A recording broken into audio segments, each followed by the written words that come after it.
हाँ जी सर। आज गंगवा गांव के अंदर हमारे भाई सुरेश जी ने, हरपाल जी ने, महावीर जी ने, सब साथियों ने आज मिलकर ये जो आयोजन किया है, ये संघर्ष का एक बिगुल है पिछड़ा वर्गों को कांग्रेस पार्टी की मुख्य धारा से जोड़ने का, और इसके लिए मैं इनका धन्यवाद करता हूँ। प्रजापति समाज ने और उनके साथ साथ जांगड़ा, पांचाल, धीमान, कश्यप, सब समाजों ने, बैकवर्ड क्लास ने हमेशा कांग्रेस पार्टी का हाथ पकड़कर हरियाणा में राज सत्ता की नींव रखी है। ये भी सही है कि भारतीय जनता पार्टी के दुष्प्रचार के चलते जिस प्रकार से उन्होंने राजकुमार सैनी जी का दुरुपयोग किया, उसके चलते उन्होंने बैकवर्ड क्लास समाज के अंदर दरार डाली। 9 साल की भाजपाई सत्ता ने यह साबित कर दिया कि भारतीय जनता पार्टी और खट्टर सरकार ने बैकवर्ड क्लास, कमेरा वर्ग और मजदूर वर्ग के साथ लूट का धंधा किया, फरेब की दुकान लगाई और हर प्रकार से बरगलाने का व्यापार किया। समाज का कमेरा वर्ग, पिछड़ा वर्ग समाज के साथ साथ भाजपा जजप्पा की वास्तविकता को पहचान चुका है। बैकवर्ड क्लास समाज को कांग्रेस पार्टी की मुख्य धारा में लाने और नए सिरे से जोड़ने की एक नई मुहिम हम सम भाइयों ने शुरुआत की है, क्योंकि कांग्रेस पार्टी का ये मानना है कि हरियाणा का समाज एक गुलदस्ता है। उसमें किसान और मजदूर, बैकवर्ड और अनुसूचित जाति, और उसमें समाज के अलग अलग हमारे भाई जो शहरों में रहने वाले, चाहे पंजाबी समाज के लोग हों, चाहे अग्रवाल समाज के लोग हों, चाहे रोड राजपूत ब्राह्मण समाज के साथी हों, चाहे किसान वर्ग हो, जब तक ये सब साथ जुड़कर इकट्ठे नहीं चलेंगे, हम नए हरियाणा का निर्माण नहीं कर पाएंगे। नए हरियाणा के निर्माण की और एक नए 36 बिरादरी के समाज के निर्माण की एक नव शुरुआत आज हमने गंगवा की संतों की धरती से की। कोई प्रश्न आप पूछना चाहते हैं? सर, जैसे भिवानी में कल भूपेंद्र सिंह हुड्डा जी की रैली है, कांग्रेस को मजबूत करने के लिए वो रैली है या किरण चौधरी को कमजोर करने के लिए वो रैली है? देखिए, हर व्यक्ति को अपना अधिकार है, वो हमारे बुजुर्ग हैं, मैं उनका सम्मान करता हूं।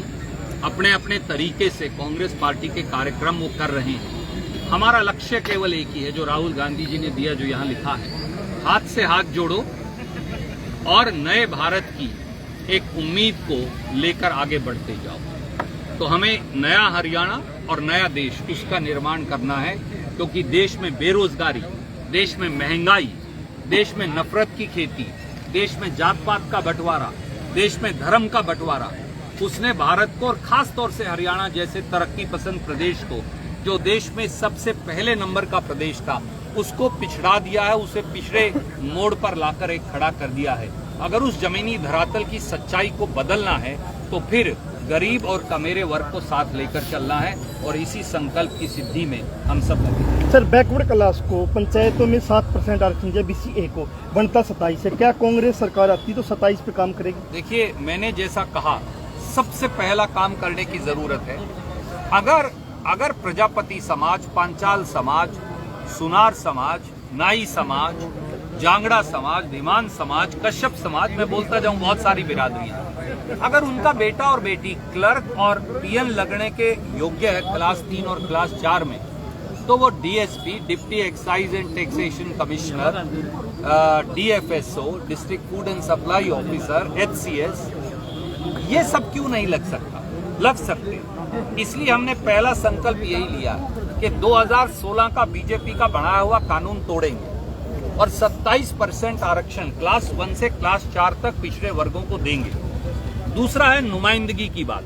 आप याद करिए कि नुमाइंदगी में पंचायती राज संस्थाओं में पहली बार SC BC महिलाओं को आरक्षण राजीव गांधी जी ने संविधान के 73वें और 74वें संशोधन में प्रावधान करके दिया था, जब कांग्रेस की सरकार थी। उनका जो संपूर्ण अधिकार है, हम वो उनको देंगे, इसके लिए हम कटिबद्ध हैं। जैसे गरीब तबके के वोट की हम बात करें तो आपने कहा कि कांग्रेस के साथ वो वोट थी, आज एक तरह से भारतीय जनता पार्टी के मतदाता उसके साथ लगी हुई। क्या लगता है कांग्रेस पार्टी उन मतदाताओं को वापस करने में लगी हुई है? भारतीय जनता पार्टी और जजप्पा एक कपटी सरकार है, छल और धोखे वाली सरकार है। इनका काम लोगों की आंखों में धूल झोंकना जातियों और बिरादरियों को आपस में लड़वाना, शहर और गांव को लड़वाना। शहर में भी ये पंजाबी और वैश्य समाज को लड़वाएंगे, गांव में जाएंगे तो किसान और मजदूर को लड़वाएंगे, बगैर ये बात जाने कि हमारे संस्कृति और संस्कार ये कहते हैं कि जब तक गांव और शहर में 36 बिरादरी का गुलदस्ता नहीं बनेगा तब तक ये प्रदेश और पूरे के पूरे इलाके तरक्की नहीं करेंगे। हमारा सबका संकल्प एक कार्यकर्ता के तौर पे यही है कि हमें समाज में जो वैमनस्य फैलाया है, जो बिरादरियों में बंटवारा फैलाया है, उस खाई को पाट कर एक बार फिर समाज को आगे लेकर जाना। आप जैसे राष्ट्रीय लेवल के नेता है, हर जगह आज यहाँ बात करें तो रणदीप सिंह सुरजेवाला मुख्यमंत्री बनेंगे, कुमारी शैलजा जी को बताऊँ वो मुख्यमंत्री बनेंगे, भूपेंद्र सिंह हुड्डा, अगर इसी तरह के नारे लगेंगे तो क्या कांग्रेस पार्टी मजबूत होगी? लगता है कि एक ही मंच में आके आप लोग आने वाले समय के चुनाव में बहुमत हासिल कर पाएंगे? आदरणीय साथी, आकांक्षा रखना बुरी बात नहीं, और आपके साथी हैं वो जोश में हर नेता के प्रति अच्छी बात कहेंगे, उसमें कोई बुराई नहीं। मैं उससे गुरेज नहीं करता, ना उसे गलत मानता। मेरा ये मानना है कम से कम स्वयं का, और मेरी इस बारे में शैलजा जी से, किरण जी से, कई अन्य नेताओं से चर्चा हुई कांग्रेस में।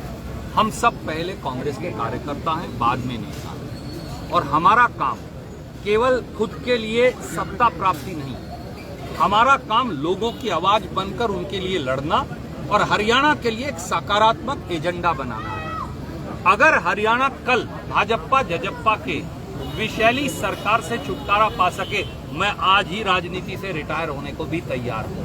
हरियाणा के लिए, हरियाणा के 2.5 करोड़ लोग हमारे व्यक्तिगत स्वार्थ से बड़े, परंतु आकांक्षा, इच्छा, जोश, ये सब बातें उसका एक माध्यम है। मैं ये मानता हूं कि हमारे पास केवल निशाना अर्जुन की तरह मछली की आंख है, और वो मछली की आंख है हरियाणा में सत्ता परिवर्तन और व्यवस्था परिवर्तन दोनों चीज। पूरा